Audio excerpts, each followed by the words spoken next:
तिमोथी 1 अध्याय। अभिवादन। पाउल आम्भमानक त्राणकर्ता ईश्वर और भरोसा भूमि ख्रीष्ट जीशुंक आज्ञावह अनुसार ख्रीष्ट जीशुंक जड़े प्रेरित धर्म विश्वास आपणा यथार्थ पुत्र तिमोथींक निकट को पत्र लेखुअछि।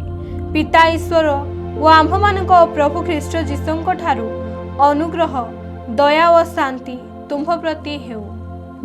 भ्रांत शिक्षकों प्रति सतर्कता।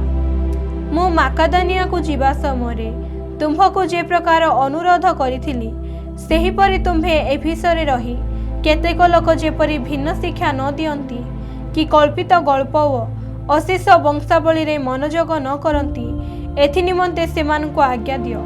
सेही सबु तो विश्वास संबंधी ईश्वरक विधानर उपकारी न होई बरं जुक्तितर्क सृष्टि करे। किंतु शुद्ध हृदय सूचि विवेक और निष्कपट विश्वासर जात जो प्रेम ताहा धर्म शिक्षार उद्देश्य अटे। केही केही ए समस्त विषय प्रति लक्ष्य न करी असार कथारे आसक्त होई प्रथभ्रष्ट होई अछंती। सेमाने व्यवस्थार अध्यापक हेबाकु इच्छा करंती मात्र जहा कहंती कि केउ विषय दृढ़ शिक्षा दियंती ताहा निजे बुझंती नाही। किंतु व्यवस्था धार्मिक लोक निमंते स्थापित न होई स्वेच्छाचारी व अबाध्य अधार्मिक व पापी असुचि व धर्मद्वेषी पितृहंता व मातृहंता नरहंता व्यभिचारी कोई मैथुनकारी मनुष्य चर मिथ्यावादी व मिथ्या शपथकारी मानक निमंते पुणी हितजनक शिक्षार विपरीत रे जे कौनसी विषय थाए ताहा निमंते जे स्थापित होइअछि एहा जानी जदि केही विहित मते व्यवस्था व्यवहार करे तेबे ताहा जे उत्तम एहा आम्भे माने जाणु। एहा तो मो निकटरे समर्पित परम धन्य ईश्वरक गौरवमय सुसमाचारर शिक्षा अनुजाई अटे। पापींक परित्राण निमंते ख्रीष्टंक आगमन। आम्भमानकर जे प्रभु ख्रीष्ट जीशु मते सक्षम करियछंती ताहांकु मु धन्यवाद देउअछि जे से मते विश्वस्त ज्ञान करी सेवक पदरे नियुक्ति करियछंती। यद्यपि मु पूर्वे निंदक ताड़नाकारी व अत्याचारी थिली किंतु मु अविश्वास हेतु अज्ञानपणरे ताहा करिथिली बोली दया प्राप्त हेली। आउ आम्भमानक प्रभुंक अनुग्रह ख्रीष्ट जीशुंक सहभागितारे विश्वास और प्रेम सहकारे मो प्रति अति प्रचुर हेला। पापी माननको परित्राण करिबा निमंते ख्रीष्ट जीशु जे जगतरे अवतीर्ण हेले एही वाक्य विश्वास और सर्वत भावे ग्रहण योग्य। सेही पापी मानक मध्यरे मु प्रधान पापी।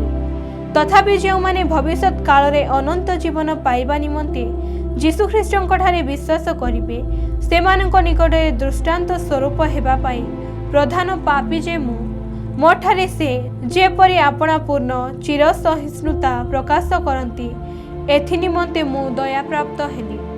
अक्षय अदृश्य अद्वितीय ईश्वर जे अनंतकालीन राजा ताहांको संभ्रम और गौरव जुगे जुगे हेउ आमेन। हे वर्ष तिमोथी तुम्भ विषय पूर्वरे उक्त समस्त भाववाणी अनुसारे मु तुम्भकु एही आज्ञा देउअछि जेपरि तुम्भे सेही समस्त भाववाणी साहाय्य उत्तम युद्ध करिपार। विश्वास और सूचि विवेक धरि रख ताहा परित्याग करिबारु केतेकंकर विश्वास रूप जहाज भग्न होई अछि। सेमानक मध्यरु हुमनाय व अलेक्जेंडर अन्यतम। एमाने जेपरि शासन प्राप्त होई ईश्वर निंदा न करंती एथि निमंते मु एमानकु शयतान हस्तरे समर्पण कली। प्रथम तिमोथी 2 अध्याय। मंडलीर उपासना विधि। आम्भे माने जेपरि सर्वत भावे ईश्वर परायणता व भद्रता सह शांति व निर्विघ्नतारे जीवन यापन करिपारु एथि निमंते सर्वसाधारण लोकंक पाई राजा व शासनकर्ता समस्तंक पाई निवेदन प्रार्थना विनती व धन्यवाद उत्सर्ग करबा निमंते मु सर्वप्रथमे अनुरोध करूअछि। एहा आम्भमानक त्राणकर्ता ईश्वरंक दृष्टि रे उत्तम व सुग्राह्य अटे। समस्ते जेपरि परित्राण व सत्य संबंध रे ज्ञान प्राप्त हुअन्ति एहा से इच्छा करती। आउ ईश्वर और मनुष्य मानक मध्यरे एकमात्र मध्यस्थ अछंती से ख्रीष्ट जीशु जड़े मनुष्य। से समस्त मुक्तिर मूल्य स्वरूपे आपना को दान करी यथा समय सेथिर साक्ष्य दे अछंती। सेथि सकाशे मु जड़े प्रचारक प्रेरित पुणी विश्वास और सत्य संबंध रे विजाति मानकर जड़े शिक्षक स्वरूपे नियुक्त हेली। मु सत्य कहूअछि मिथ्या कहू नहीं। एणु मोहर इच्छा पुरुष माने सूचीहस्त उत्तोलन करी क्रोध और वितर्क बिना सर्वत्र प्रार्थना करंतु। सेही प्रकार मध्य स्त्री माने केश विन्यास एवं सुवर्ण की मुक्ता की मूल्यवान वस्त्र रे अपना अपना को भूषिता न करी लज्जा और सुबुद्धि सहकारे परिपाटी परिच्छद पिंधि धर्मपरायण स्त्री मानक उपयोगी सत्कर्म रूप भूषण रे अपना अपना को भूषित करंतु। स्त्री पूर्ण अवश्यता स्वीकार करी मौन भाव रे शिक्षा ग्रहण करू। मु स्त्री को शिक्षा देवा पाई अबा पुरुष उपरे कर्तापण करबा पाई अनुमति देउ नाही, मात्र से मौन रहू। कारण प्रथमे आदम सृष्ट हेले ताहा परे हवा। आउ आदम प्रवंचित होई नथिले, मात्र नारी प्रवंचिता होई आज्ञा लंघन दोषरे दोषी हेले। किंतु सेमाने सुबुद्धि सह विश्वास प्रेम और पवित्रतारे स्थिर रहिले से संतान प्रसव करिबा द्वारा परित्राण पाइब। प्रथम तिमोथी 3 अध्याय। अध्यक्ष पदर योग्यता। एही कथा सत्य, केही जदि अध्यक्ष पद पाइबा को आकांक्षा करंती तेबे से उत्तम कार्य बांछा करंती। अतएव अध्यक्षंकर अनिंदनीय हेबा आवश्यक। से अवश्य एक स्त्रीर स्वामी, मितभोगी, सुबुद्धि, सदाचारी, आतिथ्य प्रिय व शिक्षादान निपुण हेब। मद्यपाई कि विवाद प्रिय न होई बरं मृदुशील निर्विरोध व निर्लोभ हेबे। निज परिवार को उत्तम रूपे शासन करिबे। गांभीर्य सहकारे अपना संतान मानकु बसीभूत करी रखिबे। केही जेबे अपना परिवार को शासन करबा को जाने नहीं तेबे से किपरि ईश्वरंक मंडलीर तत्व नेब। से नूतन शिष्य होई नथिबे, असार गर्वी होई शयतान सदृश दंडग्रस्त हेबे। ताहांकर मध्य बाहर लोकंक ठारू सुख्याति प्राप्त हेबा आवश्यक। काले से निंदा पाई शयतानर ताहांकर मध्य बाहर लोकंक ठारू सुख्याति प्राप्त हेबा आवश्यक। काले से निंदा पाई शयतानर फांदरे पड़िबो। सेवक दिकन पदर योग्यता। सेही प्रकारे सेवक मानकर शुद्ध विवेकरे विश्वासर निगुण तत्व अवलंबन करी गंभीर छलना वाक्य रहित मद्यपान अनासक्त व कुर्षित धनलोभरे निर्लोभ हेबा आवश्यक। सेमाने मध्य प्रथमे परीक्षित हुअन्तु, पुणी निर्दोष देखागले सेवक पदरे नियुक्त हेउन्तु। सेही प्रकारे स्त्री मानकर मध्य परनिंदाकारिणी न होई गंभीरा, मिताचारिणी व समस्त विषय विश्वस्ता हेबा आवश्यक। सेवक माने एक एक स्त्रीर स्वामी हंतु, पुणे आपण आपण संतान मानकु व परिवार को उत्तम रूपे शासन करंतु। कारण जे माने उत्तम रूपे सेवक कर्म करियछंती से माने आपण आपण निमंते सुख्याति व ख्रीष्ट जीशुंक ठारे विश्वासमूलक विपुल साहस लाभ करिवे। ईश्वर परायणतार निगूढ़ तत्व।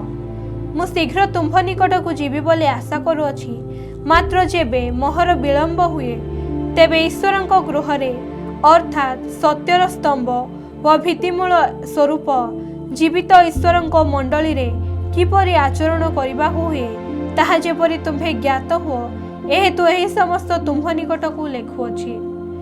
ईश्वर परायणतार निगूढ़ तत्व जे मोहर एहा समस्ते स्वीकार करंती, ताहा एही से देहवंत होई प्रकाशित हेले, आत्मारे धार्मिक बोली प्रमाणित हेले, दूत मानक द्वारा देखागले, जाति मानक मध्यरे प्रचारित हेले, जगतरे विश्वास पात्र हेले, गौरवरे गृहीत हेले।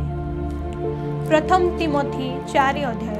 भंड शिक्षक। आत्मा स्पष्ट रूपे कहुअछंती, उत्तर कालरे केही केही भ्रष्ट विवेक मिथ्यावादी लोकमानक कपटपणरे भ्रांतिजनक आत्मा मानक प्रति व भूतमानक शिक्षा प्रति मनोयोग करी विश्वास परित्याग करिवे। ସେହି ମିଥ୍ୟାବାଦୀ ମାନେ ବିବାହ ନିଷେଧ କରନ୍ତି, ପୁଣି ବିବିଧ ଖାଦ୍ୟ ପଦାର୍ଥରୁ ପୃଥକ ରହିବା ନିମନ୍ତେ ଶିକ୍ଷା ଦିଅନ୍ତି। ବିଶ୍ୱାସୀ ଓ ସତ୍ୟ ଜାଣିଥିବା ଲୋକମାନଙ୍କ ଦ୍ୱାରା ଧନ୍ୟବାଦ ସହ ଭୋଜନ କରାଯିବା ନିମନ୍ତେ ଈଶ୍ୱର ଏସବୁ ତ ସୃଷ୍ଟି କରିଅଛନ୍ତି, କାରଣ ଈଶ୍ୱରଙ୍କ ସମସ୍ତ ସୃଷ୍ଟ ବସ୍ତୁ ଉତ୍ତମ। ପୁଣି ଧନ୍ୟବାଦ ସହ ଗ୍ରହଣ କଲେ କୌଣସି ବିଷୟ ଅଗ୍ରାହ୍ୟ ନୁହେଁ, ଯେଣୁ ଈଶ୍ୱରଙ୍କ ବାକ୍ୟ ଓ ପ୍ରାର୍ଥନା ଦ୍ୱାରା ତାହା ପବିତ୍ର କରାଯାଏ। ଖ୍ରୀଷ୍ଟ ଯୀଶୁଙ୍କର ଉତ୍ତମ ସେବକ। ଏହି ସମସ୍ତ ବିଷୟ ତୁମ୍ଭେ ଭାଇମାନଙ୍କୁ ଶିକ୍ଷା ଦେଲେ ଖ୍ରୀଷ୍ଟ ଯୀଶୁଙ୍କର ଜଣେ ଉତ୍ତମ ସେବକ ହେବ। ପୁଣି ତୁମ୍ଭେ ଯେଉଁ ବିଶ୍ୱାସ ଓ ଉତ୍ତମ ଶିକ୍ଷାର ଅନୁଗାମୀ ହୋଇ ଆସିଅଛ, ତତ୍ ସମ୍ବନ୍ଧୀୟ ବାକ୍ୟ ଦ୍ୱାରା ପରିପୁଷ୍ଟ ହେବ। କିନ୍ତୁ ବୃଦ୍ଧା ସ୍ତ୍ରୀମାନଙ୍କର ଅସାର କାହାଣୀ ସବୁ ଅଗ୍ରାହ୍ୟ କର। ଈଶ୍ୱର ପରାୟଣ ଜୀବନଯାପନ କରିବା ନିମନ୍ତେ ଅଭ୍ୟାସ କର, କାରଣ ଶାରୀରିକ ବ୍ୟାୟାମ ଅଳ୍ପ ବିଷୟରେ ଲାଭଜନକ, କିନ୍ତୁ ଈଶ୍ୱର ପରାୟଣତା ଇହକାଳ ଓ ପରକାଳରେ ପ୍ରତିଜ୍ଞାଯୁକ୍ତ ହୋଇ ସମସ୍ତ ବିଷୟର ଲାଭଜନକ ଅଟେ। ଏହି ବାକ୍ୟ ବିଶ୍ୱସ୍ୟ ଓ ସର୍ବତ ଭାବେ ଗ୍ରହଣଯୋଗ୍ୟ। ଏହି ଉଦ୍ଦେଶ୍ୟରେ ତ ଆମ୍ଭେମାନେ ପରିଶ୍ରମ ଓ ପ୍ରାଣପଣ କରୁଅଛୁ, କାରଣ ଯେଉଁ ଜୀବିତ ଈଶ୍ୱର ସମସ୍ତ ମନୁଷ୍ୟଙ୍କର ବିଶେଷତଃ ବିଶ୍ୱାସୀମାନଙ୍କର ତ୍ରାଣକର୍ତ୍ତା, ତାହାଙ୍କଠାରେ ଆମ୍ଭମାନଙ୍କର ଭରସା ଅଛି। ତୁମ୍ଭେମାନେ ଏହି ସମସ୍ତ ବିଷୟ ଆଜ୍ଞା ଦେଇ ଶିକ୍ଷା ଦିଅ। ତୁମ୍ଭର ଯୌବନ ଅବସ୍ଥା ସକାଶେ କେହି ତୁମ୍ଭକୁ ତୁଚ୍ଛ ନ କରୁ, କିନ୍ତୁ ବାକ୍ୟରେ, ଆଚରଣରେ, ପ୍ରେମରେ, ବିଶ୍ୱାସରେ ଓ ପବିତ୍ରତାରେ ବିଶ୍ୱାସୀମାନଙ୍କ ଆଦର୍ଶ ସ୍ୱରୂପ ହୁଅ। ମୁଁ ନ ଯିବା ପର୍ଯ୍ୟନ୍ତ ଶାସ୍ତ୍ର ପାଠ, ଉପଦେଶ ଓ ଶିକ୍ଷାଦାନରେ ମନୋଯୋଗ କର। ଭାବବାଣୀ ଓ ପ୍ରାଚୀନମାନଙ୍କର ହସ୍ତାର୍ପଣ ଦ୍ୱାରା ତୁମ୍ଭକୁ ଯେଉଁ ଅନୁଗ୍ରହ ଦାନ ଦତ୍ତ ହୋଇଅଛି, ତାହା ଅବହେଳା ନ କର। ତୁମ୍ଭର ଉନ୍ନତି ଯେପରି ସମସ୍ତଙ୍କ ନିକଟରେ ପ୍ରକାଶିତ ହୁଏ, ଏଥି ନିମନ୍ତେ ଏହି ସମସ୍ତ ବିଷୟରେ ମନୋଯୋଗୀ ହୁଅ। ସେହି ସବୁରେ ପ୍ରବୃତ୍ତ ଥାଅ। ଆପଣା ବିଷୟରେ ଓ ଆପଣା ଶିକ୍ଷା ବିଷୟରେ ସତର୍କ ହୁଅ। ଏହି ସମସ୍ତ ବିଷୟରେ ଲାଗି ରୁହ, କାରଣ ତାହା କଲେ ତୁମ୍ଭେ ଆପଣା ପରିତ୍ରାଣ ଓ ତୁମ୍ଭର ଶ୍ରୋତାମାନଙ୍କର ପରିତ୍ରାଣ ମଧ୍ୟ ସାଧନ କରିବ। ପ୍ରଥମ ତିମୋଥୀ 5 ଅଧ୍ୟାୟ। ମଣ୍ଡଳୀ ପ୍ରତି ଆଦେଶ। ତୁମ୍ଭେ ବୃଦ୍ଧ ବ୍ୟକ୍ତିଙ୍କୁ ତିରସ୍କାର କର ନାହିଁ, କିନ୍ତୁ ତାକୁ ପିତୃତୁଲ୍ୟ ଜ୍ଞାନ କରି ବିନୟ କର। ଯୁବକମାନଙ୍କୁ ଭାତୃତୁଲ୍ୟ, ବୃଦ୍ଧା ସ୍ତ୍ରୀମାନଙ୍କୁ ମାତୃତୁଲ୍ୟ ଓ ଯୁବତୀମାନଙ୍କୁ ପବିତ୍ର ଭାବରେ ଭଗ୍ନୀତୁଲ୍ୟ ଜ୍ଞାନ କରି ସେହି ପ୍ରକାର କର। ନିରାଶ୍ରୟ ବିଧବାମାନଙ୍କୁ ସମାଦର କର। କିନ୍ତୁ ଯେବେ କୌଣସି ବିଧବାର ପୁତ୍ରକନ୍ୟା ବା ପୌତ୍ରପତ୍ରୀ ଥାନ୍ତି, ତେବେ ସେମାନେ ପ୍ରଥମରେ ଆପଣାର ପରିବାର ପ୍ରତି ଭକ୍ତି ଦେଖାଇବାକୁ ଓ ପିତାମାତାଙ୍କ ପ୍ରତି ପ୍ରତ୍ୟୁପକାର କରିବାକୁ ଶିକ୍ଷା କରନ୍ତୁ, କାରଣ ଏହା ତ ଈଶ୍ୱରଙ୍କ ଦୃଷ୍ଟିରେ ସୁଗ୍ରାହ୍ୟ ଅଟେ। ଯେଉଁ ବିଧବା, ନିରାଶ୍ରୟ ଓ ଅସହାୟ, ସେ ଈଶ୍ୱରଙ୍କ ଉପରେ ଭରସା ରଖି ଦିବାରାତ୍ର ନିବେଦନ ଓ ପ୍ରାର୍ଥନାରେ ପ୍ରବୃତ୍ତ ଥାଏ। କିନ୍ତୁ ଯେ ଭୋଗବିଳାସରେ ଆସକ୍ତ, ସେ ଜୀବିତ ଥିଲେ ହେଁ ମୃତ। ସେମାନେ ଯେପରି ଅନିନ୍ଦନୀୟ ହୁଅନ୍ତି, ଏଥିପାଇଁ ଏହି ସମସ୍ତ ମଧ୍ୟ ସେମାନଙ୍କୁ ଆଜ୍ଞା ଦିଅ। କିନ୍ତୁ ଯଦି କେହି ଆପଣା ଆତ୍ମୀୟ ବିଶେଷରେ ଆପଣା ପରିବାରର ତତ୍ତ୍ୱ ନ ନିଏ, ସେ ବିଶ୍ୱାସ ସମ୍ମତ ଅସ୍ୱୀକାର କରିଅଛି, ଆଉ ସେ ଅବିଶ୍ୱାସୀ ଠାରୁ ଅଧମ ଅଟେ। ଯେଉଁ ବିଧବାର ବୟସ 60 ବର୍ଷରୁ ଊଣା ନୁହେଁ, ଆଉ ଯେ ଏକ ସ୍ୱାମୀର ସ୍ତ୍ରୀ ଓ ସତ୍କର୍ମ ହେତୁ ସୁଖ୍ୟାତି ପ୍ରାପ୍ତ, ଅର୍ଥାତ୍ ସେ ଯଦି ସନ୍ତାନମାନଙ୍କୁ ପ୍ରତିପାଳନ, ଆତିଥ୍ୟ ସତ୍କାର, ସାଧୁମାନଙ୍କ ପାଦ ପ୍ରକ୍ଷାଳନ, ଦୁଃଖୀର ଦୁଃଖମୋଚନ କରିଥାଏ, ପୁଣି ସମସ୍ତ ସତ୍କର୍ମରେ ଉଦ୍ଯୋଗୀ ହୋଇଥାଏ, ତେବେ ତାହାର ନାମ ବିଧବା ତାଲିକାରେ ଲେଖାଯାଉ। କିନ୍ତୁ ଯୁବତୀ ବିଧବାମାନଙ୍କୁ ଅଗ୍ରାହ୍ୟ କର, କାରଣ ସେମାନେ କାମଭିଳାଷରେ ଆସକ୍ତ ହୋଇ ଖ୍ରୀଷ୍ଟଙ୍କ ଠାରୁ ବିମୁଖ ହେଲେ ବିବାହ କରିବାକୁ ଇଚ୍ଛା କରନ୍ତି। ସେମାନେ ସେମାନଙ୍କର ପୂର୍ବ ପ୍ରତିଜ୍ଞା ଲଙ୍ଘନ କରିବାରୁ ଦଣ୍ଡନୀୟ ହୁଅନ୍ତି। ଆହୁରି ମଧ୍ୟ ସେମାନେ ଘର ଘର ବୁଲି ଆଳସ୍ୟ ପ୍ରିୟ ହେବାକୁ ଶିଖନ୍ତି। ଆଉ କେବଳ ଆଳସ୍ୟ ପ୍ରିୟ ନୁହେଁ, ମାତ୍ର ଅସାର ଗଳ୍ପ ଓ ପରଚର୍ଚ୍ଚା କରି ଅନୁଚିତ କଥାବାର୍ତ୍ତା କରନ୍ତି। ଅତଏବ ମୋହର ଇଚ୍ଛା, ଯୁବତୀ ବିଧବାମାନେ ବିବାହ କରନ୍ତୁ, ସନ୍ତାନ ପ୍ରସବ କରନ୍ତୁ, ଗୃହ କାର୍ଯ୍ୟ ପରିଚାଳନା କରନ୍ତୁ, ନିନ୍ଦା କରିବା ପାଇଁ ଶତ୍ରୁକୁ କୌଣସି ସୁଯୋଗ ନ ଦିଅନ୍ତୁ। କାରଣ ଏବେ ମଧ୍ୟ କେହି କେହି ଶୟତାନର ପଶ୍ଚାତବର୍ତ୍ତୀ ହୋଇ ବିପଥଗାମୀ ହୋଇଅଛି। ଯଦି କୌଣସି ବିଶ୍ୱାସିନୀ ମହିଳାଙ୍କ ଗୃହରେ ବିଧବାମାନେ ଥାନ୍ତି, ତେବେ ସେ ସେମାନଙ୍କର ଦୁଃଖ ମୋଚନ କରୁ, ଆଉ ମଣ୍ଡଳୀ ଭାରଗ୍ରସ୍ତ ନ ହେଉ, ଯେପରି ମଣ୍ଡଳୀ ନିରାଶ୍ରୟ ବିଧବାମାନଙ୍କର ଦୁଃଖ ମୋଚନ କରିପାରେ। ଯେଉଁ ପ୍ରାଚୀନମାନେ ଉତ୍ତମ ରୂପେ ତତ୍ତ୍ୱାବଧାନ କରନ୍ତି, ବିଶେଷତଃ ଯେଉଁମାନେ ବାକ୍ୟ ପ୍ରଚାର ଓ ଶିକ୍ଷାଦାନରେ ପରିଶ୍ରମ କରନ୍ତି, ସେମାନେ 2 ଗୁଣ ସମାଦର ପାଇବାର ଯୋଗ୍ୟ ବୋଲି ଗଣିତ ହେଉନ୍ତୁ। କାରଣ ଶାସ୍ତ୍ର କହେ, ବେଙ୍ଗଳା ବୁଲୁଥିବା ବଳଦର ମୁହଁରେ ତୁଣ୍ଡି ଦିଅ ନାହିଁ, ପୁଣି କାର୍ଯ୍ୟକାରୀ ଆପଣା ବେତନର ଯୋଗ୍ୟ। 2 ବା 3 ଜଣ ସାକ୍ଷୀଙ୍କ ବିନା କୌଣସି ପ୍ରାଚୀନଙ୍କ ବିରୁଦ୍ଧରେ ଅଭିଯୋଗ ଗ୍ରହଣ କର ନାହିଁ। ଯେଉଁମାନେ ପାପ କରନ୍ତି, ସେମାନଙ୍କୁ ସମସ୍ତଙ୍କ ସାକ୍ଷାତରେ ଅନୁଯୋଗ କର, ଯେପରି ଅନ୍ୟମାନେ ମଧ୍ୟ ଭୟ ପାଆନ୍ତି। ଈଶ୍ୱରଙ୍କ, ଖ୍ରୀଷ୍ଟ ଯୀଶୁଙ୍କ ଓ ମନୋନୀତ ଦୂତମାନଙ୍କ ସାକ୍ଷାତରେ ମୁଁ ଦୃଢ଼ ରୂପେ ଆଜ୍ଞା ଦେଉଅଛି, ତୁମ୍ଭେ ପୂର୍ବଧାରଣା ଦ୍ୱାରା ଚାଳିତ ନ ହୋଇ ଏହି ସମସ୍ତ ପାଳନ କର, ପୁଣି ପକ୍ଷପାତ ଭାବରେ କୌଣସି କାର୍ଯ୍ୟ କର ନାହିଁ। ଅକସ୍ମାତ୍ କାହାରି ଉପରେ ହସ୍ତାର୍ପଣ କର ନାହିଁ, କିମ୍ବା ଅନ୍ୟମାନଙ୍କ ପାପର ସହଭାଗୀ ହୁଅ ନାହିଁ। ଆପଣାକୁ ସାଧୁ କରି ରଖ, ଆଉ କେବଳ ଜଳପାନ ନ କରି ତୁମ୍ଭର ଉଦର ରୋଗ ଓ ବାରମ୍ବାର ଅସ୍ୱାସ୍ଥ୍ୟ ସକାଶେ ଅଳ୍ପ ଦ୍ରାକ୍ଷାରସ ପାନ କର। କାହାରି ପାପ ବିଚାର ପୂର୍ବରୁ କାହାରି ଅବା ପରେ ପ୍ରକାଶ ପାଏ, ସେହି ପ୍ରକାରେ ମଧ୍ୟ ସତ୍କାର୍ଯ୍ୟ ପୂର୍ବରୁ ପ୍ରକାଶିତ ହୁଏ, ଆଉ ଯାହା ପ୍ରକାଶିତ ହୁଏ ନାହିଁ ତାହା ଗୁପ୍ତ ରଖାଯାଇପାରେ ନାହିଁ। ପ୍ରଥମ ତିମୋଥୀ 6 ଅଧ୍ୟାୟ। ଯେତେ ଲୋକ ଦାସତ୍ୱର ଜ୍ୱାଳୀର ଅଧୀନ, ସେମାନେ ଆପଣା ଆପଣା କର୍ତ୍ତାମାନଙ୍କୁ ଯଥୋଚିତ ସମାଦର ଯୋଗ୍ୟ ବୋଲି ଜ୍ଞାନ କରନ୍ତୁ, ଯେପରି ଈଶ୍ୱରଙ୍କ ନାମ ଓ ଶିକ୍ଷାର ନିନ୍ଦା ନ ହୁଏ। ଆଉ ଯେଉଁମାନଙ୍କର କର୍ତ୍ତାମାନେ ବିଶ୍ୱାସୀ, ସେମାନେ ସେମାନଙ୍କୁ ଭାଇ ବୋଲି ଜ୍ଞାନ କରି ତୁଚ୍ଛ ନ କରନ୍ତୁ, ବରଂ ଅଧିକ ଯତ୍ନ ସହକାରେ ସେମାନଙ୍କର ସେବା କରନ୍ତୁ। କାରଣ ଯେଉଁମାନେ ସେବା ଦ୍ୱାରା ଉପକାର ପାଆନ୍ତି, ସେମାନେ ବିଶ୍ୱାସୀ ଓ ପ୍ରିୟ ପାତ୍ର। ଏହି ସମସ୍ତ ବିଷୟ ଶିକ୍ଷା ଓ ଉପଦେଶ ଦିଅ, ଭ୍ରାନ୍ତ ଶିକ୍ଷା ଏବଂ ଧନ ଲୋଭ। କେହି ଯଦି ଭିନ୍ନ ପ୍ରକାର ଶିକ୍ଷା ଦେଇ ଆମ୍ଭମାନଙ୍କ ପ୍ରଭୁ ଯୀଶୁ ଖ୍ରୀଷ୍ଟଙ୍କ ହିତଜନକ ବାକ୍ୟ ଓ ଈଶ୍ୱର ପରାୟଣତା ଅନୁଯାୟୀ ଶିକ୍ଷା ସ୍ୱୀକାର ନ କରେ, ତେବେ ସେ ଅସାର ଗର୍ବୀ ଓ ଅଜ୍ଞାନ, ପୁଣି ବାଦାନୁବାଦ ଓ ବାକ୍ଯୁଦ୍ଧରେ ମତ୍ତ, ସେଥିରୁ ଈର୍ଷା, ବିବାଦ, ପରନିନ୍ଦା, କୁତ୍ସିତ ସନ୍ଦେହ, ପୁଣି ଯେଉଁମାନେ ଈଶ୍ୱର ପରାୟଣତାକୁ ଲାଭର ଉପାୟ ବୋଲି ମନେ କରନ୍ତି, ଏପରି ଭ୍ରଷ୍ଟମନା ଓ ସତ୍ୟବର୍ଜିତ ଲୋକମାନଙ୍କର ନିତ୍ୟ ବିରୋଧ ଜନ୍ମେ। ଈଶ୍ୱର ପରାୟଣତା ସନ୍ତୋଷ ଭାବଯୁକ୍ତ ହେଲେ ପ୍ରକୃତରେ ବିଶେଷ ଲାଭଜନକ। କାରଣ ଆମ୍ଭେମାନେ ଜଗତକୁ କିଛି ଆଣିନାହୁଁ, ପୁଣି ଏଠାରୁ କିଛି ଘେନି ଯାଇ ନ ପାରୁ। ଏଣୁ ଅନବସ୍ତ୍ର ଥିଲେ ଆମ୍ଭମାନଙ୍କ ନିମନ୍ତେ ଯଥେଷ୍ଟ। ମାତ୍ର ଯେଉଁମାନେ ଧନୀ ହେବାକୁ ଇଚ୍ଛା କରନ୍ତି, ସେମାନେ ପରୀକ୍ଷା ଓ ଫାନ୍ଦରେ, ପୁଣି ଅନେକ ପ୍ରକାର ଅସଙ୍ଗତ ଓ କ୍ଷତିଜନକ ଅଭିଳାଷରେ ପଡ଼ନ୍ତି। ଏହିସବୁ ମନୁଷ୍ୟକୁ ଧ୍ୱଂସ ଓ ବିନାଶ ରୂପ ସାଗରରେ ମଗ୍ନ କରେ। କାରଣ ଧନଲୋଭ ସମସ୍ତ ଅନିଷ୍ଟର ମୂଳ। କେହି କେହି ସେଥିରେ ଆସକ୍ତ ହୋଇ ବିଶ୍ୱାସ ତ୍ୟାଗ କରି ପଥଭ୍ରଷ୍ଟ ହୋଇଅଛନ୍ତି, ପୁଣି ବହୁ ଦୁଃଖରେ ଆପଣା ହୃଦୟ ବିଦୀର୍ଣ୍ଣ କରିଅଛନ୍ତି। ଶେଷ ପରାମର୍ଶ, ବିଶ୍ୱାସର ଉତ୍ତମ ଯୁଦ୍ଧ।